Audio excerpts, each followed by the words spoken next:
안녕하세요. 새롭게 써서 주영훈입니다. 안녕하세요. 연예일입니다. 안녕하세요. 정몽균입니다.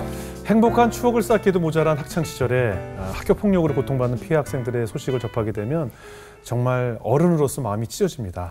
네, 오늘 만나보실 분도요. 중학교 시절 학교 폭력으로 몸과 마음이 멍들게 되었고 성인이 되면서까지도 힘든 시간을 보내셨다고 합니다.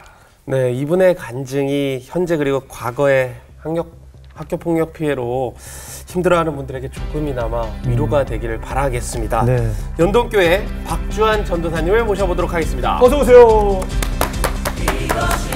안녕하세요. 안녕하세요. 반갑습니다. 반갑습니다. 반갑습니다. 전도사님, 미남이시고 그 전형적인 교회 오빠 스타일이시네요. 예. 동네마다 있는 성시경. 그렇죠, 그렇죠. 네. 예. 안경은 눈이 나빠서 쓰신 거죠? 네, 그렇습니다. 예. 일부러 쓰신 거 아니죠? 네. 오늘 잘 나와주셨고요. 사실 그 오래전 기억을 또 아픈 기억을 좀 떠올리면서 이야기를 나눠주셔야 될 텐데 어떤 마음으로 출연하셨을까요? 네, 지금으로부터 한 13년 전에 있었던 일인데 다시 그때 있었던 일들을 다시 마주하는 게 저에게는 좀 힘든 작업이었던 것 같아요. 네네. 여러 가지 생각도 들고 그렇지만 마주해야 되는 그 시간 속에서 지금으로서는 그 약함이 자랑이 되게 하신 그 하나님의 은혜를 좀 나누고 싶었고요. 그리고 이 새벽 예배를 드리면서 기도 가운데 이 간증을 통해 지금 겪고 있는 피해자분이나 또는 과거로 아파했던 분들이나 또 가족들에게 조금이라도 위로가 되면 좋지 않을까라는 생각으로 이렇게 나오게 되었습니다. 그래요. 사실 정말 아픈 추억을, 아픈 기억이죠. 아픈 추억도 아니고 아픈 상처 이야기를 오늘 나눠주셔야 될 텐데 정확하게 그 학교 폭력을 당한 게 몇 학년 때 일인가요? 제가 중학교 3학년 때 한 5월부터 시작했습니다. 예. 어떻게요? 약 12월까지 8개월 정도 이렇게 폭력을 당했었는데요. 처음에 시작할 때는 제가 같이 친하게 지내던 무리가 있었어요. 활발하고 운동 좋아하고 같이 다니던 친구들이었는데 그 무리 안에 리더와 같은 그 친구가 있었는데 그 친구가 제 여동생, 이제 친동생이 있는데 그 여동생과 이렇게 교제를 하다가 이제 헤어지게 됩니다. 근데 그 헤어지게 된 계기는 이제 그 친구의 어떤 정서와 말이나 어떤 성향이 순수했던 동생의 정서와는 맞지 않았기 때문에 이렇게 헤어지게 됐어요. 근데 그렇게 헤어질 때 그 친구는 다시금 제가 친오빠니까 만나고 싶어서 이렇게 도움을 요청했었는데 제가 그 친구의 성향을 알기 때문에 이렇게 돕지 못하고 이렇게 했었던 그런 일이 있었어요. 그러다 보니까 그 친구가 가지고 있었던 그 미움이 여러 가지 감정이 다 미움으로 투사돼서 저에게 이렇게 오게 되었습니다. 그래서 그 미움 속에 이렇게 느낌을 받고는 있었는데 이제는 그 무리 함께 다녔던 그 친구들의 그 눈빛도 달라지더라고요. 그래서 어느 날 제가 하굣길에 집에 가려고 하는데 한 친구가 저를 부르는 거예요. 그래서 딱 보고 이제 친구가 와보라고 하길래 따라갔습니다. 따라가는데 그때가 방과후이기 때문에 사람이 학생들이 아무도 없었던 그 빈 교실에 들어가는데 그 친구 그 일진과 같은 친구들의 무리가 있는 거예요. 그래서 제가 그때 이제 바로 심적으로 느꼈던 것 같아요. 전에 느꼈던 이 두려움 그리고 걱정 이런 게 실현이 되는 것 같은 느낌이 들었어요. 그러다 그날부터 저에게 이제 학교 폭력이 시작되게 됩니다. 그래서 그러니까 막무가내로 그냥 폭행이 이어져요? 얼굴 빼고 그 밑으로는 이제 너무나도 많은 폭력을 당했기 때문에 이 상체는 다 붓고 하체는 이렇게 온몸이 다 피멍이 드는 그런 상황 속에서 이렇게 폭력을 당했었습니다. 너무나 뭐 육체적인 아픔뿐만 아니라 일단 수치스럽고 공포스럽고 그런 아픔일 텐데 이런 폭행을 당한 사실을 뭐 부모님께 말씀을 드리면 되지 않을까? 우린 흔히들 그렇게 생각을 하거든요. 근데 저는 그 당시에는 부모님께 말씀을 못 드렸어요. 그러니까 왜 못 드리죠? 왜 학생들이 왜 부모님들께 그 얘기를 못 할까요?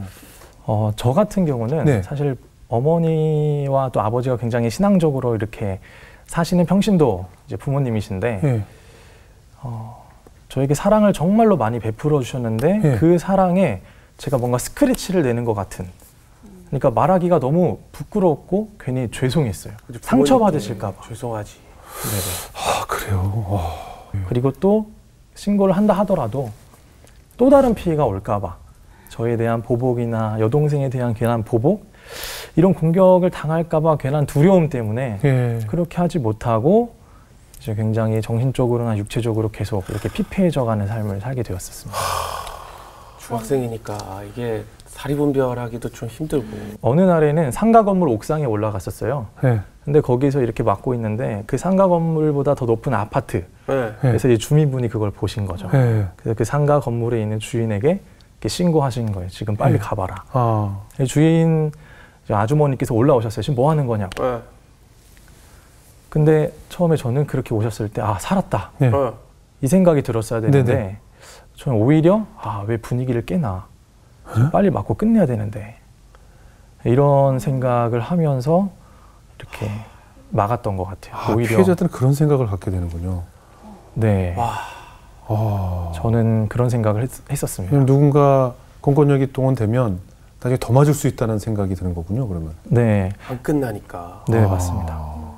몸도 성하지 않았을 것 같아요. 그렇게 맞을 정도면. 저 이제 얼굴 빼고 밑으로는 얼굴은 안 때려요. 네네 티가 나니까. 네 맞습니다. 걸리기 때문에 이제 가슴이나 이제 상체, 배 때로는 급소를 맞기도 했었고 그리고 이 하체는 거의 피멍이 들었던 네, 걷기가 굉장히 어려웠었습니다. 이러면 동네도 내가 집 밖을 나가는 것 자체가 혹시나 이 만날까봐 이 두려움 때문에 집 밖을 나가는 것 자체도 두려움이거든요. 네 맞습니다. 그게 이제 베란다를 보고 내려가게 되고요. 맞아. 그리고 갈 때도 항상 고개를 숙이다가도 학교 주변에 가면은 주변을 계속 살피는 네, 굉장히 패배자 같은 그런 삶으로 살았던 것 같아요.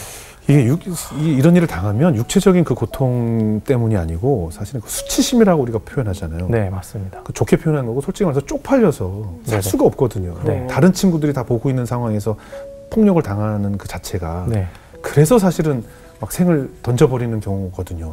네 맞습니다. 그죠? 그런 상황 속에서 예전에는 그래도 제가 사랑받는 존재로 예전에는 굉장히 예. 밝은 성격이었거든요. 예, 이런 예, 일이 예. 있기 전에는. 성격도 밝히죠. 네, 그리고 사랑받는 존재로 참 행복하게 살았는데 예. 이런 일이 있은 후로는 내가 과연 가치 있는 사람인가? 예. 그냥 빨리 죽고 끝내는 게 낫지 않을까? 이런 생각을 계속 제가 스스로 되뇌이는 거예요. 네네. 그래서 이제 그런 자살의 영과 같은 게 저를 예. 뒤덮여서 예. 한참 힘들고 이제 피폐해지고 그리고 판단력이 굉장히 흐려지고 그렇죠. 무엇보다 손발이 차가워가지고 힘이 그래요? 다 빠진 채로 이렇게 굉장히 차가워서 잘 주먹이 안 져지는. 저리기도 하고 그래요? 네, 너무 저리고 힘이 다 쭉 빠지고. 네, 그때 정말 태어나서 처음으로 느끼게 되는데 그게 계속 8개월간 지속되는 상황들이었습니다. 부모님께서는 전혀 눈치 못 채시고요. 부모님께서는 네, 제가 어떻게든 잘 숨기고 숨겼을 것 같아요. 아유, 그런 상황인데도 전혀 얘기를 안 했어요. 네, 전혀 얘기할 수가 없었습니다. 엄마 걱정하니까. 네, 그게 정말 컸었던 용기도 안 것 같아요. 났을 것 같아요. 네, 네. 사실 비슷한 일로 생을 마감하는 청소년들에 대한 뉴스가 사실 언론을 통해서 많이 보도가 될 때 네. 저희가 너무나 마음이 찢어지고 어떻게 이 상황이 되도록 어른들은 뭐 했나 뭐 굉장히 자아 비판도 하고 하는데 그 시간을 어떻게 버티셨어요? 제가 이제 죽기로 결심한 날이 있었어요. 네네. 이제는 못 살겠다. 예, 예. 물론 저보다 훨씬 더 많은 고통 가운데 계신 분들이 있으시겠는데 그 네. 어린 나이에 저한테 8개월 이상의 시간은 좀 그럼요. 견디기 힘들었던 것 같아요. 그럼. 그래서 이제 좀 생을 좀 내려놓고 죽자라는 마음을 결심한 날이 있는데 문득 들었던 생각이 이거였어요. 제가 그래도 모태신앙이었는데 네. 그래도 하나님이라는 존재에게 기도라도 한번 해보고 네. 한번 도움이라도 요청해보자. 왜냐면 부모님이 신실하게 믿으시는데 네. 교회는 그래도 제가 그때 꼬박꼬박 잘 나갔거든요. 네. 얼굴 도장만 찍고 오긴 했지만 네. 그래서 그때 학원이 10시 반에 끝나는데 예. 11시 반까지 이제 보충 수업 있다고 거짓말을 치고 예. 부모님께는 이제 주변에 있는 교회들을 계속 들어가려고 탐방하기 시작했어요. 예. 근데 교회가 다 문이 잠겨 있더라고요. 예. 그래서 마지막으로 갔던 교회가 학교 바로 옆에 있던 이 교회였는데 예. 그 교회 문을 여니까 문이 열리더라고요. 그래서 이곳이다 해서 불이 다 꺼져 있지만 지하로 내려갔습니다. 네. 지하로 내려가서 보니까 그 예배당이 있는데 저기 멀리서 대리석에서 불이 조금 비춰지고 딱 강대상이 비춰지는 거예요. 예. 기도할 수 있겠다 싶어서 맨 앞자리로 가서 기도를 이제 하려고 앉았습니다. 예. 근데 제가 기도하는 방법을 모르는 거예요. 예. 부모님은 항상 저를 위해 기도해 주셨는데 제가 기도할 방법을 잘 몰라서 그래도 보고 배운 게 있으니까 한번 이렇게 해보자. 하나님 아버지. 그래, 하나님 아버지. 그 다음에 처음으로 했던 말이 이제 살려주세요. 네, 제발 좀 살려주세요. 이렇게 제가 기도를 했던 것 같아요. 그래서 살려달라고 기도하고 이제 한 40분간 울었던 것 같아요. 한 번도 안 울었거든요. 그 기간 동안. 근데 그날 그렇게 기도하는데 펑펑 눈물이 나는 거예요. 기도하고 이제 집으로 가서 자고 했는데 그 다음날 또 맞는 거예요.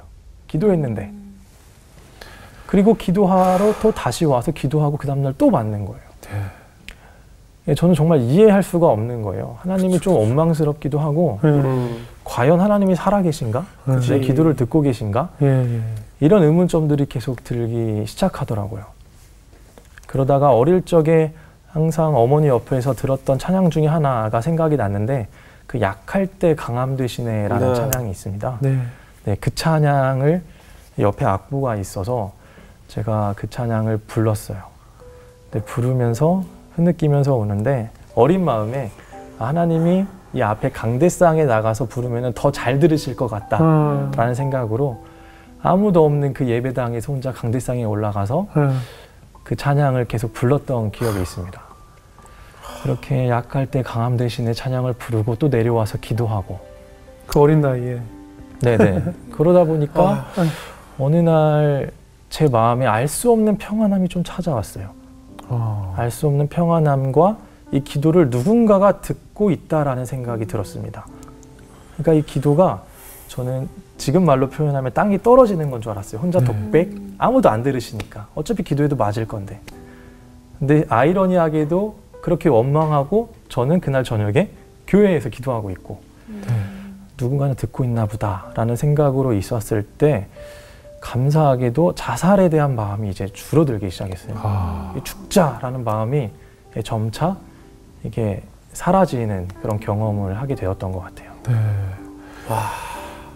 그 어린 나이에 외로운 그 텅 빈 예배당에서 혼자 찬양을 하고 혼자 기도할 때 그 갈급함이라는 것이 내일은 달라지지 않을까, 내일은 괜찮지 않을까라는 그 작은 소망을 붙잡고 기도하지 않았겠어요? 네.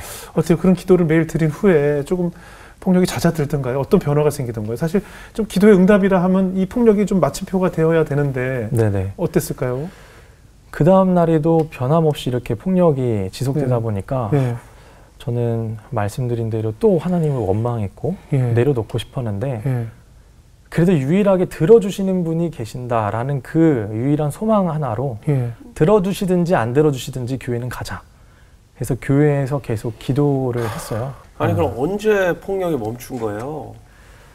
폭력이 언제 멈췄냐면요. 그 졸업 후부터 중학교 졸업 후에 그 무리 중에 리더였던 그 친구가 중학교 1학년 때 자퇴를 해요. 한 학기 만에. 스스로? 네네네. 퇴학이 아니고? 네. 자퇴를 하니까 그 리더가 없으니까 이제 그 폭력이 저절로 줄게 되는. 똘마니들 다 사라졌어요. 네, 이제 뭐 그냥 이제 같이 지내지만 전혀 그렇게 터치가 없는. 그러니까 그 친구가 주로 없으니까. 큰 역할을 했군요. 네, 맞습니다. 근데 나머지 친구들은 그 친구 믿고 그냥 까본 거죠. 그러니까 사실 이제 그렇죠. 그 가해할 때도 누군가가 그 가해자를 이제 스탑 멈추지 않으면은 그 가해자들은 이 죄도 죄로 아닌 걸로 생각을 합니다. 그래서 오히려 안 좋은 습관이 그들에게 되어져 버리는 거죠. 그래서 그 친구가 그렇게 할 때에 이제 군중 심리가 작용을 해서 옆에 있던 친구들도 그렇죠. 소속감과 이 군중 심리와 분위기를 위해서 동일하게 그렇게 되는. 근데 그렇게 선동하는 친구가 없다 보니까 저절로 그런 게 좀 사라지는 시간이었어요. 그러면 어때요? 이제 고등학교 이후에 아까 그 가해를 했던 학생들을 그 이후로 또 본 적은 없었을까요? 자, 그 후로는 마주칠 일이 없겠다 생각을 했었거든요. 이제 서울에 살고 있으니까. 이사했어요? 그 이후에? 전 이제 학교 때문에 이제 신대원을 입학했기 때문에 서울에서 이제 기숙사 생활을 했었거든요. 근데 이제 부모님 뵙고 싶고 한 번씩 이제 전주에 가야 되니까 부모님 뵙고 늘 가던 그 버스를 타고 가는데 20대 중반이었던 것 같아요. 근데 어느 날 그 버스에서 그때 당시 그 무리의 리더가 되었던 그 친구가 그 여동생 좋아했던 친구. 예. 근데 양복을 입고 네. 타는 거예요. 근데 제가 순간 심장 떨리죠. 얼었고 네. 바로 고개를 돌렸어요. 네, 정확하게 맞아요. 누군지를 못 볼 정도로 아예 그렇게 바로 돼요. 돌렸어요. 맞아요, 그렇게 돼요. 순간적으로 직감을 해서. 맞아요. 근데 하필 또 옆에 이 손잡이를 잡고 여기 서 있는 거예요. 앞에. 네. 와, 진짜 멈추고 올 텐데. 근데 그때도 20대 중반이었는데 어느 정도 회복이 되었다 생각했거든요. 네, 회복이 안 되죠. 못하지. 근데 뭔가 이 상처가 있잖아요. 상처가 네. 있는데 이게 상처가 아물었어요. 네. 근데 이 흉터가 그래도 흉터는 남아있죠. 남아있죠. 이게 흉터가 좀 누를 때는 아플 때도 있단 네, 말이죠. 네, 맞아요. 근데 흉터가 곪은 건지 모르겠지만 그 당시에 그 예전에 있었던 모습과 그 느낌 그대로 손발이 얼고 차갑고 또 힘이 빠져서 너무 무서운 거예요. 무섭지. 그 마실 때 그 감각으로 돌아가는 거예요. 네, 맞습니다. 그래서 그 모습 속에서 이제 내려가는 그 뒷모습만 봤던 그 기억이 있어요. 그래서 저는 그때 느꼈던 게 아직 회복이 다 된 것은 아니구나. 이게 트라우마로 남아있구나. 그렇죠, 그렇죠. 성인이 돼서도 예. 지금은 돼서도 내 안에 여전히 트라우마로 따라오는구나. 왜냐하면 제가 영적으로 힘들 때나 예. 아플 때 예. 그럴 때 꿈에 항상 가끔 이 교복 입은 저의 모습이 나타나요. 나와요? 네. 교복을 입고 이 담배 연기가 자욱한 그곳에서 맡고 있는 제 모습을 보게 됩니다. 이거는 트라우마가 아니고서는 설명할 수 없는 그런 내용인 것 같아요. 성인이 됐어도 계속 그 트라우마가 그럼 끊이지 않는 것이네요. 네, 맞습니다. 군대에 가셨을 때 또 이제 어떻게 보면 단체 생활을 하게 되잖아요. 네네. 그럴 때도 좀 생각이 났을 것 같아요. 네, 이제 제가 20대 초반에 군대를 갔었는데 네. 그때도 제가 근무를 서면서 느꼈던 것은 왜 그때는 한 5년 전이었으니까 네. 5년 전에 왜 하나님께서 나를 만약 하나님께 시선을 고정하기 위해 나를 부르신 사건이었더라면 네. 한두 번이면 괜찮은데 네. 맞아. 한두 번이면 충분히 하나님 바라볼 수 있는데 왜 그 8개월이라는 시간 동안 나를 이렇게 두셨을까? 이게 도저히 성인이 돼서도 제 머릿속으로 이해가 안 되는 거예요. 네네. 너무한 거 아닌가? 예.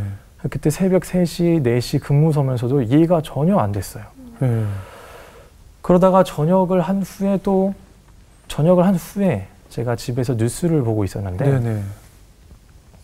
그때 학교 폭력을 당한 그 사례가 뉴스로 이 보도가 되는 사건을 봤어요. 근데 그 사건을 보는데 너무 처절하고 아파 보이는 거예요. 근데 그런 거 보면은 기분 나빠서 돌릴 수도 있고 그냥 그렇게 할 수 있었는데 네네. 저는 감정전이가 이렇게 되기 시작하면서 막 눈물이 나기 시작하고 그렇죠. 손발이 저리고 이 기도가 저절로 나오는 거예요. 예. 얼마나 아플까. 그렇죠. 분명히 시간이 안 갔을 거고 얼마나 수치스러웠을까. 판단력이 흐려졌을 그렇죠. 거고 자살에 대한 생각을 했을 거고 그렇죠. 이제 정말 모든 사람이 자기 존재 가치가 없는 걸로 생각했을 거고 여러 가지 생각들이 다 드는 거예요. 예.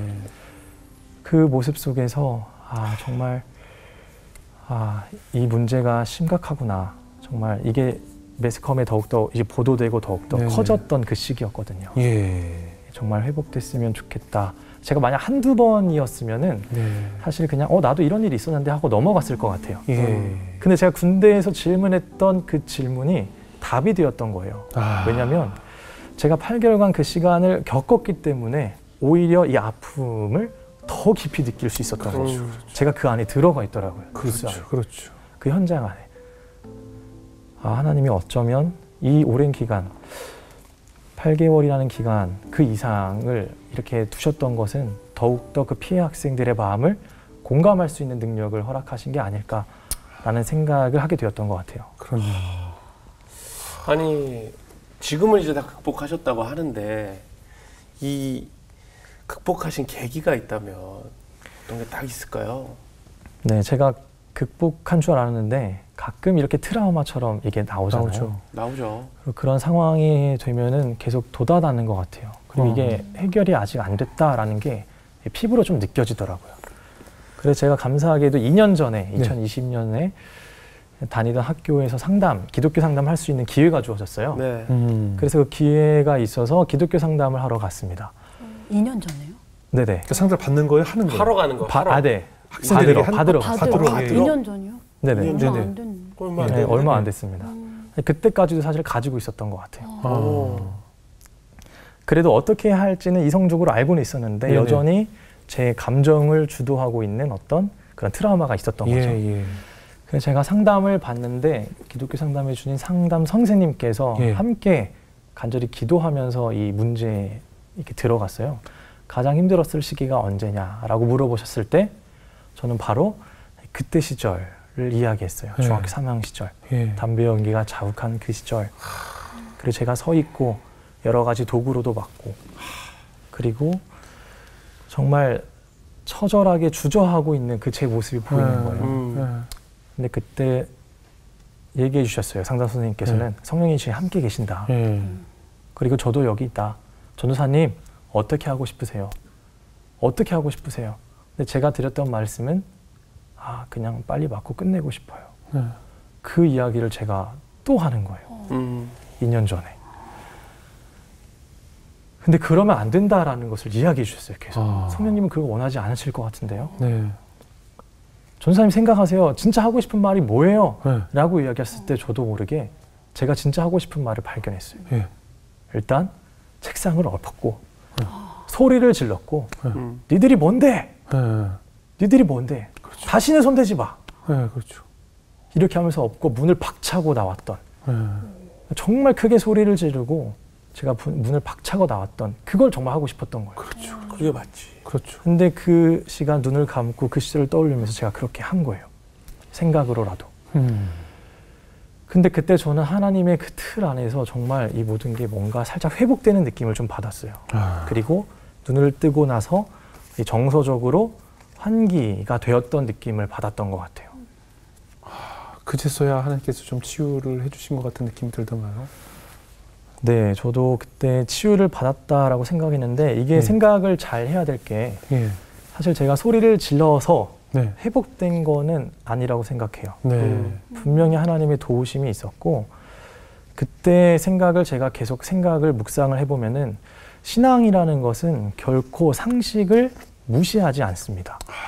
그러니까 제가 그 당시에 가지고 있었던 비상식은 무엇이었냐면은 아프고 힘들어도 말하면 안 돼.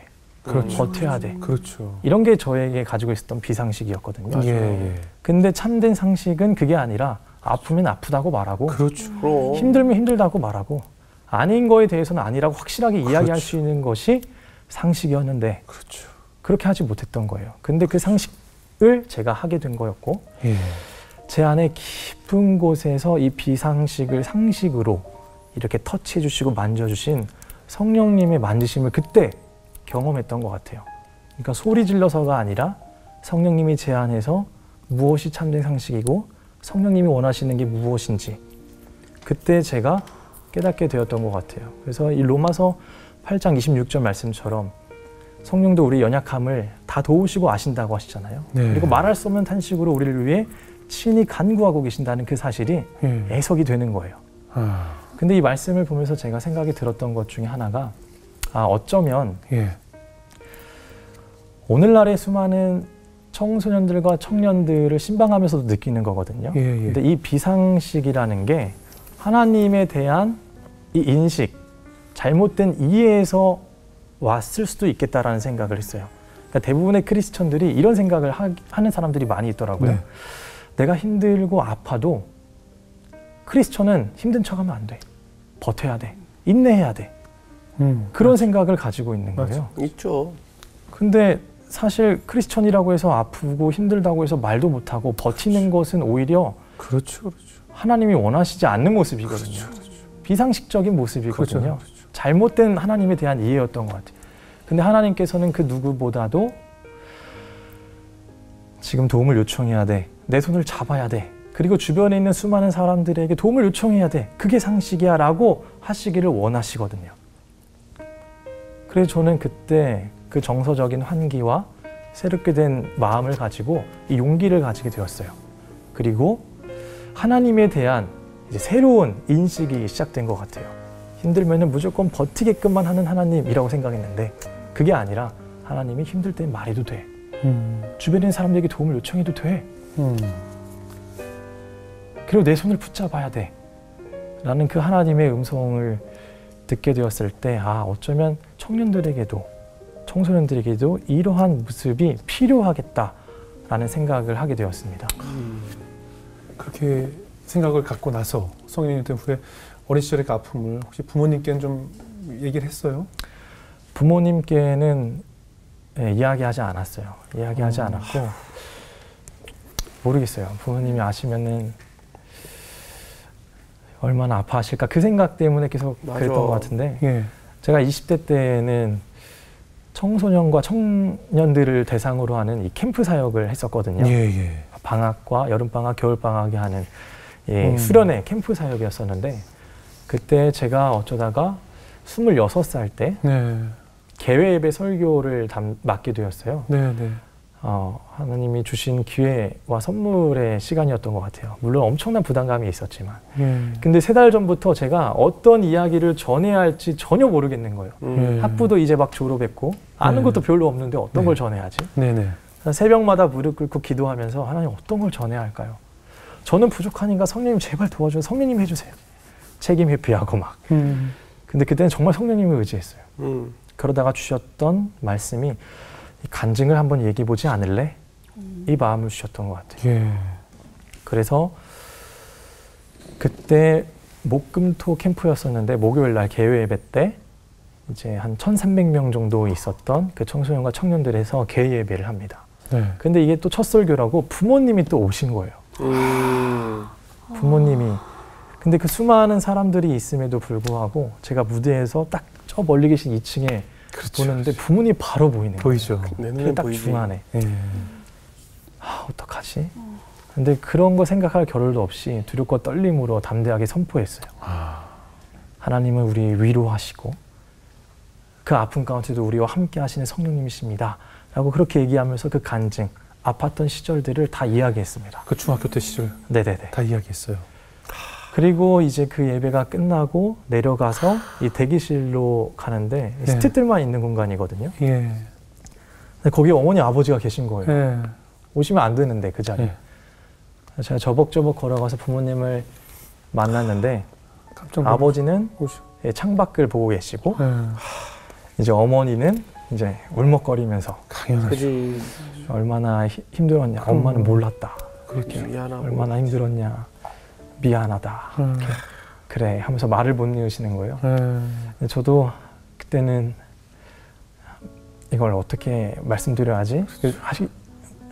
그래서 그냥 빨리 그 자리를 떴던 것 같아요. 어머니가 죄송해서. 아니 어머니 또 얼마나 미안했겠어요. 네네. 그리고 참 잘 견뎌줘서 고맙고 얼마나 우리 아들 그 고통스러울 때 난 뭐 하고 있었나 막 그런 죄책감이 또 어머니 마음속에 얼마나 많았겠어요. 그리고 그제서야 어머니가 알게 되셨군요. 네, 그랬던 것 같아요. 아버지는 뭐라고 하시던가요? 아버지는 한 말도 없으셨고 그냥 창밖만 보시면서 계속 그냥 울먹거리셨던 것 같아요. 그래서 저도 눈을 못 마주치겠고 그때 상황에서는 그때 이제 비로소 설교를 통해 부모님이 아시게 되었고요. 근데 더 그것도 그랬지만 또 다른 제가 인사이트가 있었던 것은 그때 제가 기도회를 인도하고 설교를 하면서 생각보다 이 아픔과 폭력에 노출되어 있는 청년들과 청소년들이 굉장히 많다라는 걸 깨달았어요. 그 예배 후에 들려지는 수많은 간증들과 그리고 그 기도에 대한 내용들을 들을 때 회복을 외치고 거기에 대한 두려움과 공포를 외치는데 정말 하나님의 은혜가 필요하겠다라는 생각을 그때 정말 많이 했어요. 청소년들과 청년들이 알게 모르게 여러 가지 폭력에 노출되어 있구나. 학교 폭력뿐만 아니라 가정에서도 여러 가지 폭력 안에 노출되어 있구나라는 것을 들었을 때 마음이 너무 아팠고 하나님이 오히려 그때 더욱더 큰 소명을 주셨던 것 같아요. 이 청소년들과 이 과거로부터 힘들어하는 사람들 그리고 청년들을 위해서 이 평안, 십자가의 평안을 잘 전해야겠다. 지켜야겠다라는 생각을 하게 된 것 같아요. 근데 아무래도 아이들이다 보니까 좀 마음의 문을 열기가 좀 어려울 것 같거든요. 그렇죠. 어떤 식으로 또 복음도 전하고 마음의 문을 열게 하셨는지. 네. 비행 청소년들이 가출을 굉장히 많이 해요.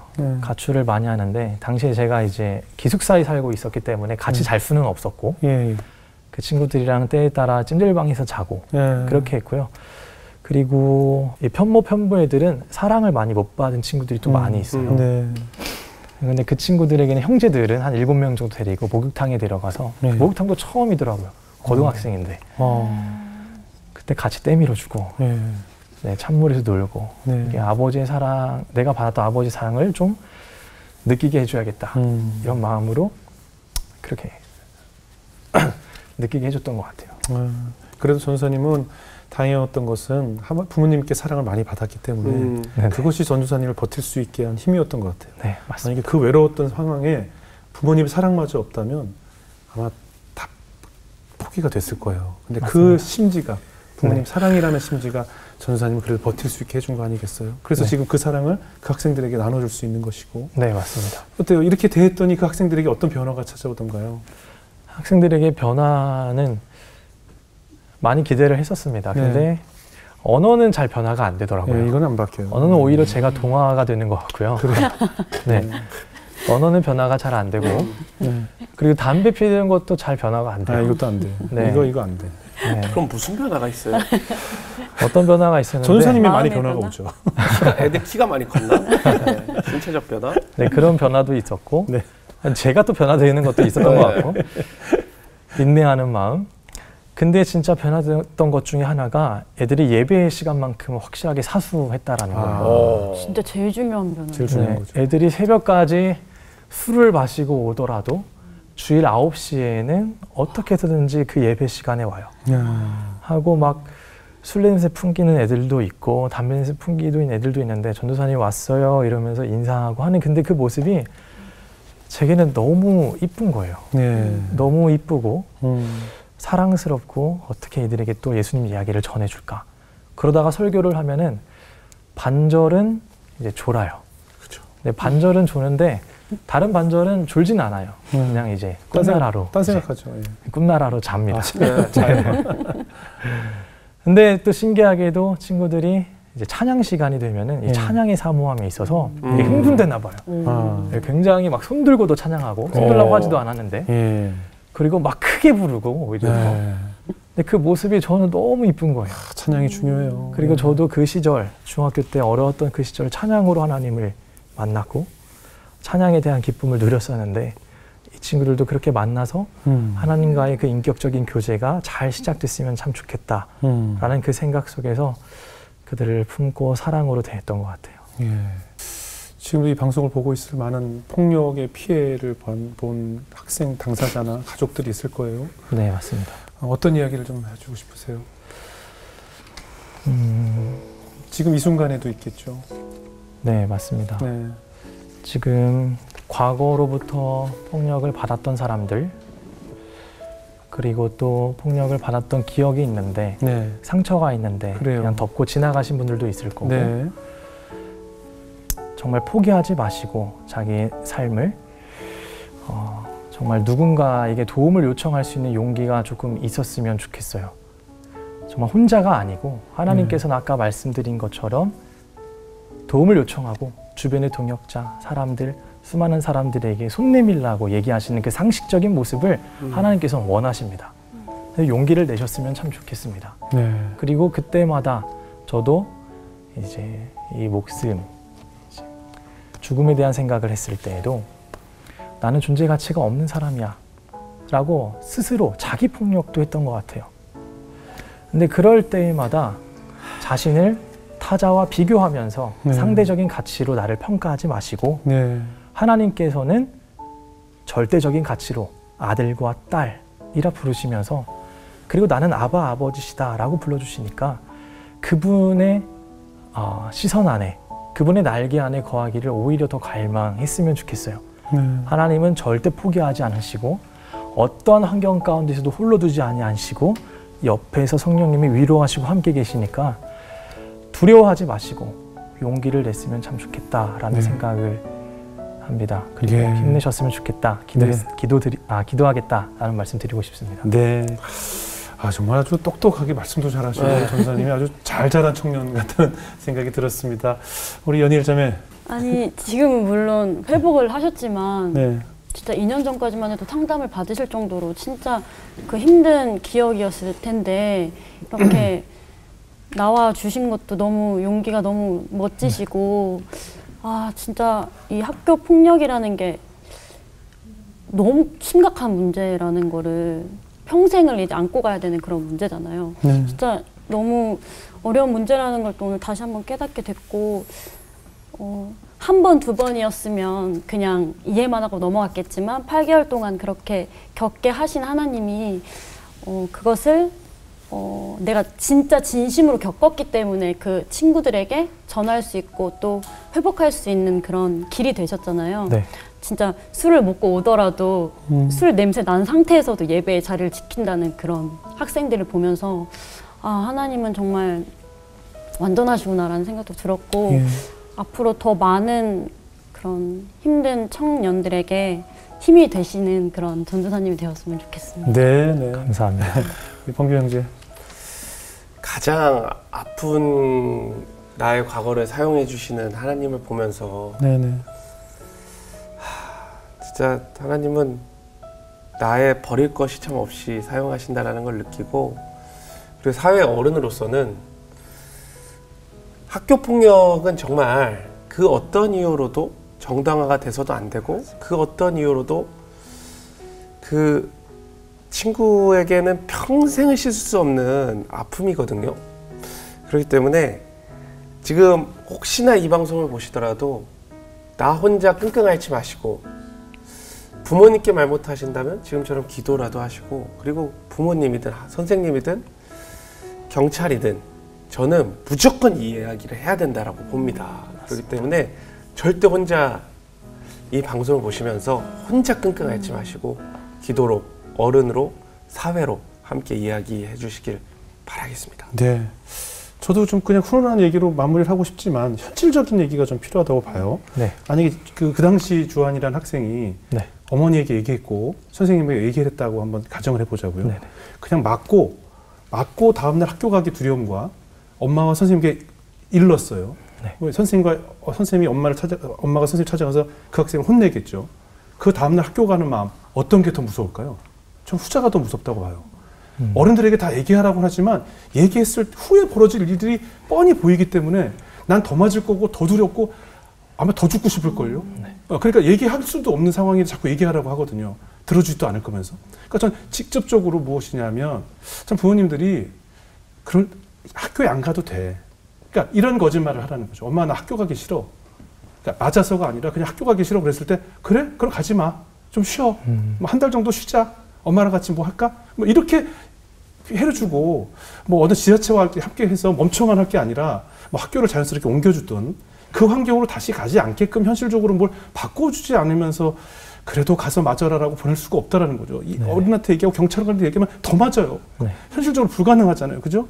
그래서 저는 현실적으로 생활의 틀을 좀 바꿔줘요. 왜냐면 앞으로도 폭력은 계속 이어질 거예요. 저희도 어렸을 때 늘 남자아이들끼리 맨날 때리고 뭐 이러고 살았기 때문에 아마 끊임없이 근절한다고 해도 있을 것인데 그렇다면 조금씩 환경을 바꿔서 좀 옮겨주고 바꿔주고 또 그렇다면 학교를 잠시 쉬러 갔더라도 그런 위로를 좀 주고 그 시간에 오히려 정말 함께 기도하고 함께 하나님을 만나서 함께 위로할 수 있는 네. 그것을 슬기롭게 극복할 수 있는 방법을 다시 찾아보는 것이 가장 직접적인 치료가 되지 않을까 하는 생각이 들어요. 근데 네, 오늘 전도사님이 그 경험을 직접 8개월이나 긴 시간 동안 너무나 경험하셨기 때문에 거기에 대해서 앞으로 스피커가 되어주셔서 네.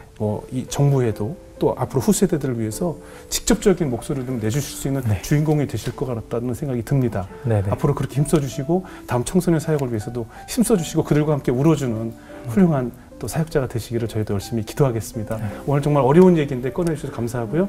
앞으로 그렇게 사용되실 전도사님을 저희도 응원하겠습니다. 네. 고맙습니다. 감사합니다. 감사합니다. 감사합니다.